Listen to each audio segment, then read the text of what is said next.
அனைவருக்கும் வணக்கம். என் பெயர் எழிலரசி. நான் நம்ம ஐடிஎஸ் கோர்ஸில் 3வது கோர்ஸ், அதாவது காக்கும் நட்பை காக்க என்னதான் சொல்லி தருகிறது நம் திருக்குறள் என்ற தலைப்பின் கீழே அந்த கோர்ஸை நான் முடிச்சிருக்கிறேன். இந்த கோர்ஸில் நட்பை குறித்த பல புரிதல்கள், பல புதிய புரிதல்கள், கருத்துக்களை நான் கற்றுள்ளேன். இந்த கோர்ஸில் மொத்தம் 5 பிரிவுகள் இருக்கு. நட்பை பற்றிய புரிதல், காக்கும் நட்பு அமைவதற்கான அடிப்படை, காக்கும் நட்பிற்கு தேவையானது, ஏற்பட்ட நட்பில் எப்படி என்னென்ன விளைவுகள் ஏற்படலாம், நட்பு மேலும் உறுதிப்பட, இவ்வாறு 5 தலைப்பின் கீழே நட்பின் பல பரிமாணங்களை கற்றுள்ளேன். நட்பு என்பதே என்ன? நம் வாழ்வின் இறுதி வரை பயணிக்கும் ஒரு நல்ல உறவு. அப்படிப்பட்ட உறவை நாம் எப்படி ஆராய்ந்து தேர்வு செய்ய வேண்டும் என்பதற்கு வள்ளுவர் பல படிநிலைகளை கூறியுள்ளார்.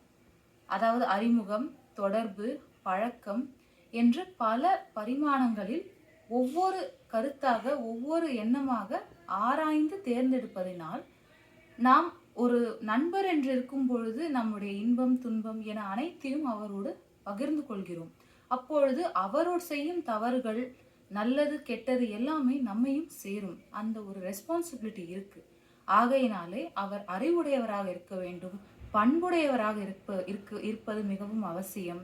மேலும் அத்தகைய பண்புடைமை, அறிவுடைமை அவருக்கு இருக்கிறதா என்பதனை எவ்வாறு நாம் அறிந்து ஆராய்ந்து கொள்ள வேண்டும் என்பது குறித்த புரிதலை நாம் கற்றுள்ளோம்.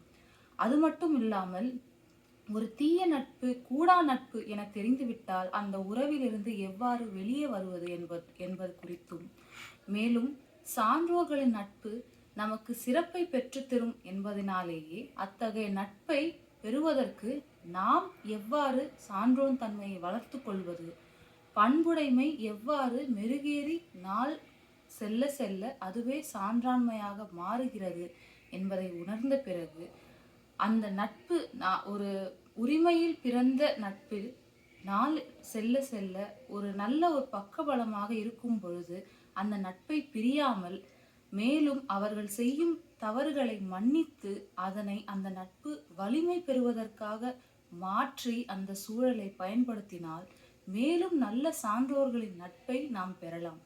இவ்வாறு பல புரிதல்களை இந்த கோர்ஸில் நான் கற்றேன். ஐடிஎஸ்க்கும் தங்கமணி ஐயாவுக்கும் மிக்க நன்றி.